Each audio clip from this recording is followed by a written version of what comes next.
Welcome to Posham Lavanya kitchen. తోటకూర మినపప్పు curry. తోటకూర మినపప్పు కర్రీ ఎలా చేయాలో చూపిస్తాను. మీరు కూడా ట్రై చేయండి. అన్నంలో కానీ చపాతీలో కానీ వేటికైనా చాలా బాగుంటుంది. తోటకూర ఇలా ఫ్రెష్గా తీసుకొని కాడలు తీసేసుకొని ఇలా ఫ్రెష్గా తుంచుకోవాలి. మినపప్పు, తోటకూర మినపప్పు కర్రీ చేస్తున్నాను. ఈ మినపప్పు కడిగి నానబెట్టేసుకోవాలి. ఇది కూడా కడిగేసుకొని చిన్న చిన్నగా పీచులు కట్ చేసుకోవాలి.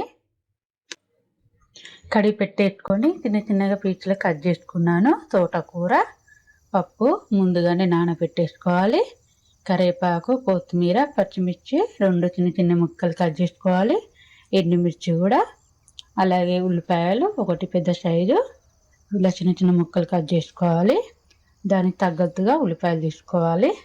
ఇవన్నీ ముందు సిద్ధం చేసుకుంటే తాలింపులో వేసుకోవడానికి రెడీగా ఉంటుంది.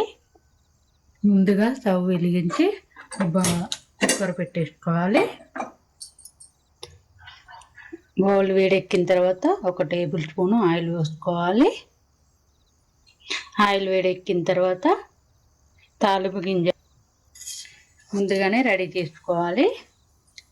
ఆయిల్ వేడెక్కిన తర్వాత తాలింపు గింజలు వేసుకున్నాం కదా, ఎండుమిర్చి చిన్న చిన్నగా కట్ చేసుకోవాలి. అలాగే కరివేపాకు,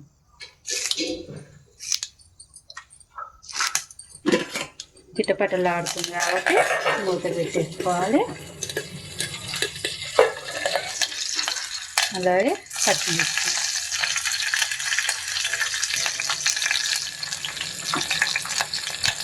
దొరగా వేయించుకోవాలి. పచ్చిమిర్చి వేగిన తర్వాత ఉల్లిపాయల ముక్కలు వేసేసుకోవాలి. ఉల్లిపాయల ముక్కలు వేసుకున్నాం కదా, ఇవి దూరగా ఫ్రై అవ్వాలి. ఈ తోటకూర మామూలుగా మనం పెసరపప్పు కానీ కందిపప్పు కానీ ఏవైనా వేసుకుంటాం కదా, ఈసారి మినపప్పుతో చేస్తే చూపిస్తున్నాను. ఉల్లిపాయలు దూరంగా వేయించిన తర్వాత అల్లం వెల్లుల్లి పేస్ట్ వేసుకోవాలి. లేకపోతే అల్లం వెల్లుల్లి ముక్కలు అయినా సరే అవైనా వేసుకోవచ్చు. పచ్చివాసన పోయే వరకు ఫ్రై చేసుకోవాలి. ఈ పచ్చివాసన పోయిన తర్వాత పసుపు 1 పావు టీ స్పూను వేసుకోవాలి. తోటకూర చిన్న చిన్న ముక్కలు కట్ చేసుకున్నాం కదా, ఇందులో వేసేసుకోవాలి. ఈ తోటకూర కూడా కొద్దిగా ఫ్రై అవ్వాలి. మనం అన్ని తోటకూరతో పాటు అన్ని మసాలాలు వేసి ఉడికించుకొని మనం తాలింపు పెట్టుకుంటాం కదా, అలా కాకుండా ఇలా చేస్తే చాలా రుచిగా వస్తుంది, కానీ చాలా బాగుంటుంది.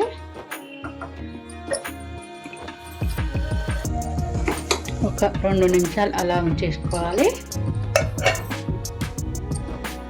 2 నిమిషాలు అయిన తర్వాత దగ్గరకు పడింది. ఒకసారి కలుపుకొని ఉప్పు 1 టీ స్పూను,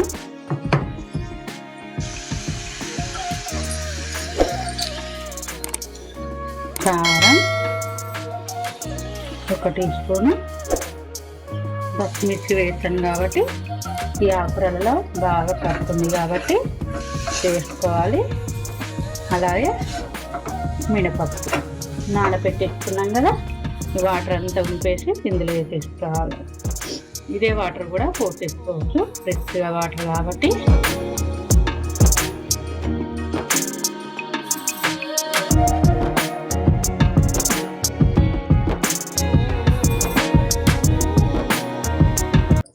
ఈ ఆకుకూర సరిపడు ఉడకడానికి కొద్దిగా వాటర్ పోసేసుకోవాలి. ఇదే వాటర్ పోసేస్తున్నాను, మరీ ఎక్కువ వాటర్ అవసరం లేదు.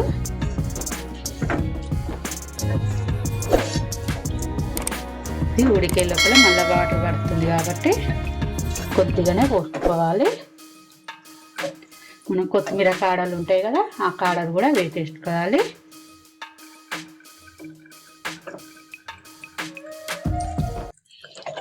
ఇది విజిల్ పెట్టేసుకొని 2 విజిల్ వచ్చే వరకు ఉడికించుకోవాలి. మీడియం ఫ్లేమ్లో పెట్టేసుకొని 2 విజిల్ వచ్చే వరకు ఉడికించుకోవాలి.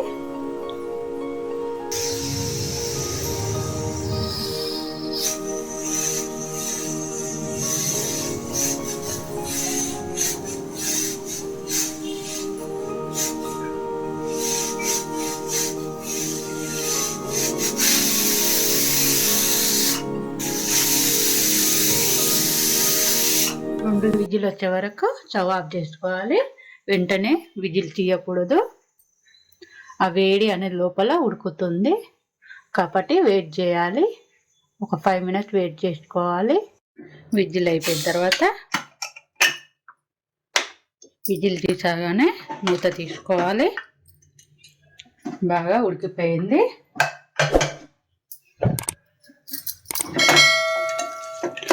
వాటర్ కూడా ఏం లేదు, కరెక్ట్గానే సరిపోయింది.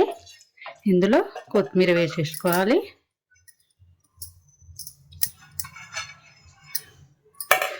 ఇది తీసి ఒక బౌల్లో తీసుకుందాము. ఈ తోటకూర మినపప్పు మనం దోశలలో ఇడ్లీలలో వేసుకుంటాం కదా.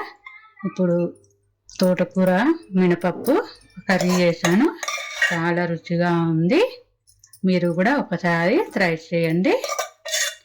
కానీ వంటల కూరలో కూడా కొద్దిగా వాడుకోవాలి. ఇదేనండి తోటకూర మినపప్పు కర్రీ రెడీ. ట్రై చేయండి, టేస్ట్ చేసి లైక్ చేయండి. ఈ తోటకూర మినపప్పు చాలా రుచిగా ఉంటుంది, ఆరోగ్యానికి కూడా చాలా మంచిది. మినపప్పు ఎముకలకు బలంగా ఉంటుంది. తోటకూర కండ్లకు మంచిది. ఈ రెండింటికి మంచిగా పనిచేస్తుంది కాబట్టి తోటకూర మినపప్పు కర్రీ చేసుకోండి. మీరు కూడా తప్పకుండా ట్రై చేసి టేస్ట్ చేయండి.